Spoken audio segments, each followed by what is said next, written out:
So last season, you could have described Bradford City as a one-man team. It pretty much was as simple as if you stopped Andy Cook, you would more than likely stop Bradford City from scoring. This season though, with our summer recruitment, it seems a little bit different. Hopefully the goals are a lot more spread out next campaign. And in today's video, I'm going to be predicting Bradford City's top 5 goal scorers for this upcoming season. If you do go on to enjoy today's video, please make sure to drop a like on there for me. If you could try and hit 70 likes on today's video, that'd be massively appreciated. Subscribe if you are new as well. We are on the road to 8,000 subscribers, so please make sure you are subscribed if you haven't already, with that post notification bell on. It's free to do so and it does massively help out. Drop a comment in as well down in the comment section down below. Let me know who do you think will be your top 5 goal scorers for this upcoming campaign. I think there's a lot of debate and obviously things can change, and it's currently the 13th of July. We could have some better players come in. We could have some of our more expected players to score goals depart the club as well. We don't know what's going to happen with a number of players as of right now, but it looks more than likely. I think Mark Hughes' motto is, if you are contracted to Bradford City, we don't want to sell you unless you want to leave. And there might be some of the players who are wanting that guaranteed first team football week in, week out. I'm thinking of players like Verden Oliver, for example. Jake Young looks more than likely to be moving on. Them two did, I wouldn't say pretty well for us last season, but they were some of our higher goal scorers in the list last year. I think Young got 2 in the league, Oliver got 3 in the league, and they were like 7th and joint 4th, something like that, in terms of our top goal scorers. So we need more this season, and we need them to be more spread out this campaign. Make sure to drop a like on there for me, subscribe if you are new as well, and let's get into it. So if we start out then with last season's top goal scorers, joint 5th was Verden Oliver and Richie Smallwood with 3 goals each. 4th was Tyrick Wright, who scored 4 goals. Obviously he did leave us though in January when he joined Plymouth Argyle on a permanent basis. 3rd was Jamie Walker with 5 goals. 2nd was Scott Banks with 6 goals, and 1st was Andy Cook with 31 goals. So you can clearly see there, without Andy Cook, we would have had some serious issues last season. Obviously, there were a lot of factors to consider there. Oliver had a couple injuries and couldn't really get into the side because of how good Andy Cook was. Scott Banks had a couple long-term injuries. Jamie Walker had a real long-term injury at the start of the season. So there's a lot of things to consider, but from the face value of things, we did have a lot of players underperform last season. Harry Chapman with only 2 goals. Aboisa only 2 goals. Again, yes, he had his injury problems, but still not a great return. Dion Pereira just the 1 goal despite not really playing all too much. I think he only made the 15 league appearances. And then we had 3 goals from all of our defenders in total. 1 from Halliday, 1 from Critchlow, and 1 from Stubbs, and we didn't have another goal from a defender there. So we need more goals from the defenders. We need more goals from everywhere really, but especially from our defenders this season with the height we've recruited in as well. And it looks like we're going to play a back 3, so you've got an extra tall body in there. We might score a lot more goals next season from set pieces. Let's get into player number 5. So the player who I think will score the 5th most goals for Bradford City in this upcoming 23-24 campaign is EMMANUEL OSADEBE. I think obviously last season he had an absolutely horrendous injury and it pretty much killed him. I certainly think he'll be in the top 5. He might even make it higher up onto the list. As of right now, having only watched 45 minutes of everyone play really in pre-season, apart from players like Oliver, Young and McDonald, I think from what I've seen of OSADEBE and what we expected of him last year, I certainly think he's more than good enough to make it into that top 5. Now last season, I think I recall Ryan Spike saying that Walker and OSADEBE should have got 10 goals and 10 assists each. So OSADEBE was clearly someone who we brought in as a marquee signing. Then within the first 10 minutes of the first competitive game, he'd been crocked and couldn't play for 7 months, which was absolutely heartbreaking for him and Bradford City as well, because he looked really good in pre-season. In the game against Bury, yes, it was against Bury, he looked like the OSADEBE we saw last pre-season as well, and I think he did struggle in the league towards the back end of the campaign, but you could see that that injury was still affecting him mentally, because there were times where he was pulling out of 50-50s, and it was understandable. As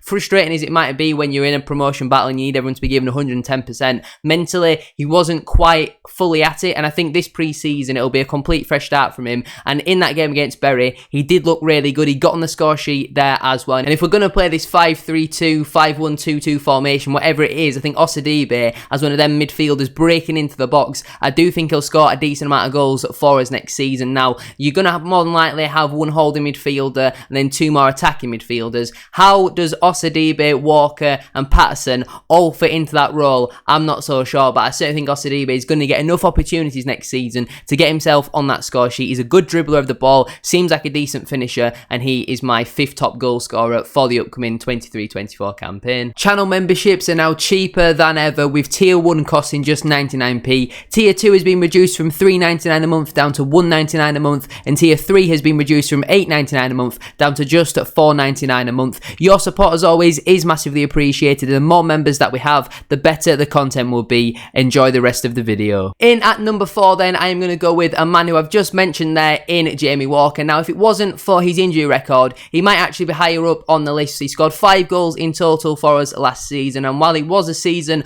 of underperforming for Jamie Walker, again, that injury in the first half of the season, he played the first game, then missed the next 3-4 months of football. He was a big loss for us, considering he's meant to be one of, if not the marquee signings for us last season, and he just didn't really do enough in my opinion. But even when Walker is not really affecting the game too much, he always seems to pop up with a goal every now and again. He's a big game, big player, and because he's a natural number 10, I don't really know how he's going to fit into this new formation, because we're not playing with a natural number 10. Is he going to play as a number 8 breaking forward from midfield? Because we've seen before that he likes to get stuck into challenges, so I could certainly see him playing in that role if he has a bit more protection from someone like a Smallwood than maybe a McDonald or a Ryan East. Is he going to play up front with Andy Cook potentially if Tyler Smith's unavailable for selection? But I certainly think Walker is going to get his fair share of goals next season. I think between 8 and 12, if he manages to keep himself fit for the majority of the campaign, I think even if he's not starting the matches, he's got that about him to come on off the bench with 20-30 minutes to go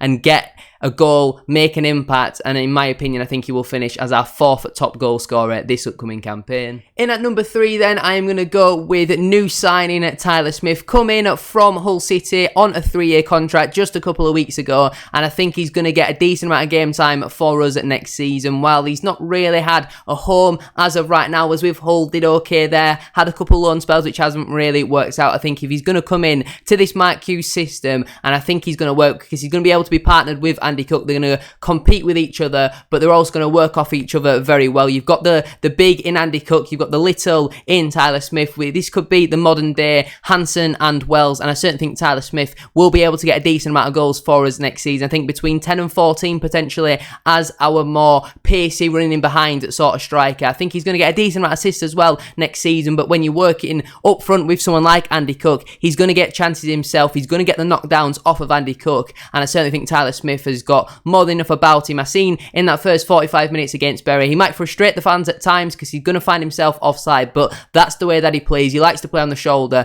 and sometimes he'll get called offside when he's onside. You know, he scored in that game, and everyone seems to think that that goal should have not been disallowed, so that was obviously a bit of a blow for him, but he seems really good, energetic, pacey, potentially a long-term project, if you get what I mean, with him being given a long-term contract as well. But I certainly think he's more than good enough to get a steady amount of goals for his next season. I think his expectation is at least double figures, and like I say, I think he will finish as our 3rd top goal scorer this upcoming campaign. In at number 2 then, I'm going to go with another new signing in Alex Pattison. He really did impress me in that match against Bury, the way he breaks forward from midfield, his ability to drive with the ball, really strong on the ball as well, considering he's not the tallest. I think a midfield of, I think Pattison's got to start for me, and then if it's Walker, if it's OSADEBE, I don't really know, but we've got some really, really good options now in that attacking midfield sort of role, and I think Pattison coming in on a free transfer from Harrogate Town, again, another 3-year contract. I think he's genuinely going to get 15 goals next season from midfield. He loves a shot as well. He might not necessarily get many assists because I think he's more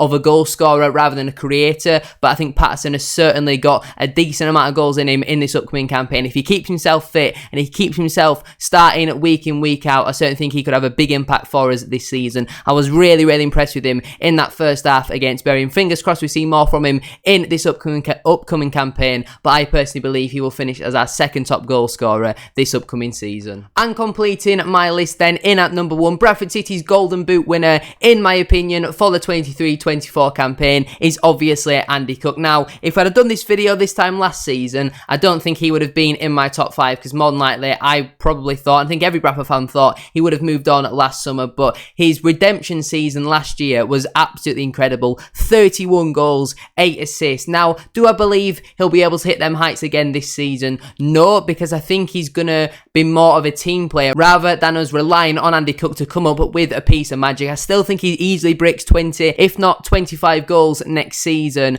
and for me personally, he should finish as our top goal scorer. I'm sure a lot of people will agree with that. Some people might disagree with my list as as a whole. Players not mentioned on there: Verden Oliver, Matt Derbyshire, Harry Chapman, but obviously we don't know what's going to happen with him. Smallwood as well got a fair share last season, and apart from that, I don't really think anyone else can really have too much of a look in, to be honest with you. But that is where I'm going to leave it for today's video. I'm sure some will disagree. I'm sure you will agree with some as well. If you have enjoyed, please make sure to drop a like on there for me. If you could try and hit 70 likes, as I said at the start of today's video, that'd be massively appreciated. Subscribe if you are new as well. We are on the road to 8,000 subscribers, so please make sure you are subscribed if you haven't already, with that post notification bell on. It's free to do so, and it does massively help out. Drop a comment in as well down in the comment section down below. Let me know what would be your top 5 goal scorers for this upcoming 23-24 campaign. Thank you very much for watching today's video. Have a good rest of your day, and I'll see you all very soon for another one.